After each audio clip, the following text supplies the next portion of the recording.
Cinema ಮಾಡಿದೆ. ಯಾಕಂದ್ರೆ ನಿರ್ಮಾಣದಲ್ಲಿ ಎಲ್ಲ ಹಂತದಲ್ಲಿ ಕಾಣಿಸ್ತಾರೆ ಕ್ವಾಲಿಟಿ ಅಂತ ಎಷ್ಟು ಖುಷಿ ಇದೆ ಜನರ ಒಂದು ರಿಯಾಕ್ಷನ್ ನೋಡಿ ಇವತ್ತು.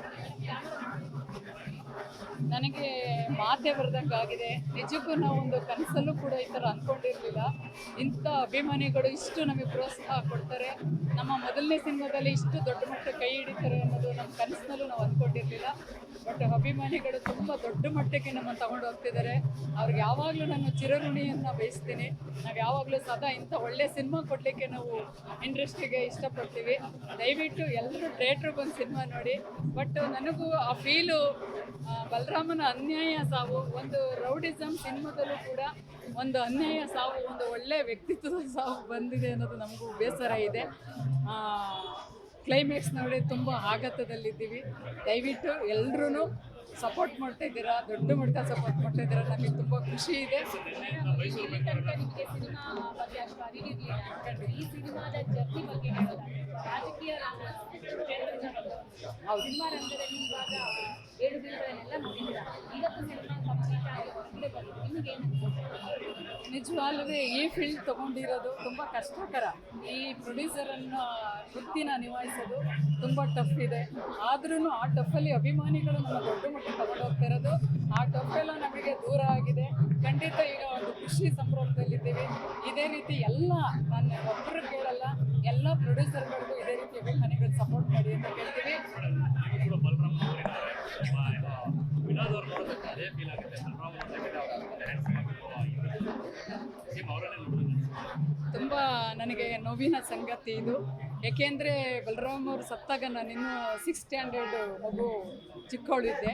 ಬಟ್ ಆ ನೆನಪು ನನಗೆ ತುಂಬ ಕಾಡ್ತಾ ಇತ್ತು. ನಾನು ಅವರಲ್ಲಿರೋ ಒಂದು ಒಳ್ಳೆಯ ಭಾವನೆಗಳನ್ನು ನಾನು ಹೊರ ಹಾಕಬೇಕು ಅನ್ನೋದು ನನ್ನ ತುಂಬ ದೊಡ್ಡಿನ ಚಿಕ್ಕ ವಯಸ್ಸಿನಿಂದ ಒಂದು ಕನಸು. ಇವತ್ತು ಆ ಕನಸನ್ನು ನಾನು ಈಡೇರಿಸ್ಕೊಂಡಿದ್ದೀನಿ. ಬಟ್ ಅವ್ರಿಗೆಲ್ಲೋ ಒಂದು ಕಡೆ ಒಳ್ಳೆ ಶಾಂತಿ ಸಿಗಲಿ, ಒಳ್ಳೆ ನೆಮ್ಮದಿ ಸಿಗಲಿ ಬಲರಾಮ್ ಅವ್ರಿಗೆ. ಇವತ್ತು ಆ ಊರಿನ ಹೆಣ್ಮಗಳಾಗಿ ಇವತ್ತು ಒಂದು ದೊಡ್ಡ ಮಟ್ಟದಲ್ಲಿ ಇಡೀ ರಾಜ್ಯಾದ್ಯಂತ ಎಲ್ಲ ಜನ ನೋಡಿ ಅವ್ರು ಹೇಗಿದ್ರು ಅನ್ನೋದನ್ನು ತಿಳಿಸ್ಕೊಟ್ಟಿದ್ದೀನಿ. ದಯವಿಟ್ಟು ಇದೆಲ್ಲರೂ ಒಳ್ಳೆ ರೀತಿಯಲ್ಲಿ ತಗೊಳ್ಳಿ. ಏಕೆಂದರೆ ಯಾರು ಬೇರೆ ರೀತಿ ಅಪಾರ್ಥವಾಗಿ ಮಾತಾಡೋದು ಬೇಡ. ಖಂಡಿತ ಇದು ಒಳ್ಳೆ ಮಟ್ಟಕ್ಕೆ ಹೋಗಲಿ ಅನ್ನೋದು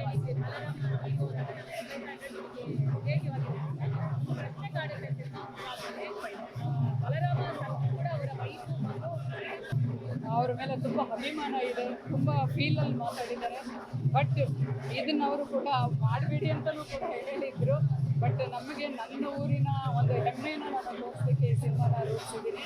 ಇದನ್ನು ಯಾವುದೇ ರೀತಿ ಇದಕ್ಕೆ ನಾವು ಬೇರೆ ರೀತಿ ಬೆಳೆಸ್ಕೊಂಡಿಲ್ಲ. ಒಳ್ಳೆ ರೀತಿಯಲ್ಲಿ ಒಬ್ಬ ವ್ಯಕ್ತಿ, ಇಂಥ ಒಳ್ಳೆ ವ್ಯಕ್ತಿ ಇದ್ದರು ಇಂಥ ದೇಶದಲ್ಲಿ ಒಬ್ಬ ಈ ಥರ ಅನ್ಯಾಯವಾಗಿ ಅವ್ರು ಸಾವಾಯಿತು ಅನ್ನೋದನ್ನು ನಾವು ತೋರಿಸ್ಲಿಕ್ಕೋಸ್ಕರ ಸಮಾಜಕ್ಕೆ ನಾವು ಬಂದಿದ್ದು. ಬಟ್ ಏನೇ ಇದರಲ್ಲಿ ತಪ್ಪಿದ್ರು ನಾನು ಕ್ಷಮೆ ಅದು ಗೊತ್ತಿಲ್ಲ, ಇಲ್ಲ ಮಾಡಿಲ್ಲ. ಬಟ್ ಅವ್ರಿಗೆಲ್ಲ ಕಡೆ ಪ್ರಚಾರ ಇರೋದ್ರಿಂದ ಗೊತ್ತಿದೆ. ಅವರು ಕೂಡ ಎಲ್ಲೋ ಅಂತ ಕುತ್ಕೊಂಡು ನೋಡ್ತಾರೆ ಅನ್ನೋ ಮನೋಭಾವನೆ ನಮಗೂ ಖಂಡಿತ ಇದೆ. ಏಕೆಂದರೆ ಅವ್ರು ಈಗಲೂ ಯಜಮಾನರನ್ನ ತುಂಬ ಇಷ್ಟಪಟ್ಟು ಪ್ರೀತಿ ಮಾಡಿ ಮದುವೆಯಾದಂಥರು. ಈಗಲೂ ಅವರ ನೆನಪಿನ ದಿನಗಳಲ್ಲಿ ತುಂಬ ಅದೇ ನೆನಪಿನ ದಿನಗಳನ್ನು ಕಳೀತಾ ಇರುವಂಥವ್ರು. ಖಂಡಿತ ನೋಡೇ ನೋಡ್ತಾರೆ.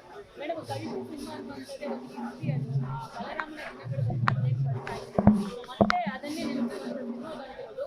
ಇತ್ತೀಚಿನ ದಿನಗಳ ಟ್ರೆಂಡಿಂಗ್ ಸಪ್ರೇಟ್ ಅನ್ಸ್ಬೋದು. ಯಾವ ರೀತಿ ಪ್ರೇಕ್ಷಕರು ಬರ್ತಾರೆ ನಿಮಗೆ? ಕಳ್ಳ ಸಿನಿಮಾ ಅಂತ ಬಂದಾಗ ಬರೀ ವಡಿ ಕಡಿ ಪಂಚು ಅದೇ ಇರುತ್ತೆ ಹೊರತು ಬೇರೆ ಏನೂ ಇರಲ್ಲ. ಬಟ್ ಒಂದು ಇದನ್ನು ಬಲರಾಮ ಸಿನಿಮಾ ನೋಡಿದಾಗ ಕಳ್ಳ ಮೂವಿ ಆಗಿದ್ದು ಒಂದು ಫ್ಯಾಮಿಲಿ ಕುತ್ಕೊಂಡು ನೋಡೋವಂಥದ್ದು ಒಂದು ಸಿನಿಮಾ ಆಗಿದೆ. ಏಕೆಂದರೆ ಈಗ ನಾವು ಕೆಲವೊಂದು ಸಿನಿಮಾಗಳನ್ನು ನೋಡ್ತೀವಿ, ಎಷ್ಟೋ ಫ್ಯಾಮಿಲಿಗಳು ಬರಲ್ಲ, ನಾವೆಲ್ಲ ನೋಡೋಕ್ಕಾಗಲ್ಲ ಅಂತಾರೆ. ಬಟ್ ಈ ಸಿನಿಮಾ ಆಗಿಲ್ಲ, ತುಂಬ ಫ್ಯಾಮಿಲಿ ಕುತ್ಕೊಂಡು ನೋಡೋಂಥದ್ದು. ಕ್ಲೈಮ್ಯಾಕ್ಸ್ ಎಲ್ಲ ಫೀಲಿಂಗೇ ಬೇರೆ. ನಿಜವಲ್ಲೂ ನಾನು ಒಬ್ಬ ಹೆಣ್ಮಕ್ಳಾಗಿ ಹೇಳ್ತಾ ಇದ್ದೀನಿ, ಎಲ್ಲ ಹೆಣ್ಮಕ್ಳು ಫ್ಯಾಮಿಲಿ ಕುತ್ಕೊಂಡು ನೋಡುವಂಥ ಸಿನಿಮಾ. ಇದನ್ನು ಬಂದು ಎಲ್ಲರೂ ನೋಡಿ ಅಂತ ನಾನು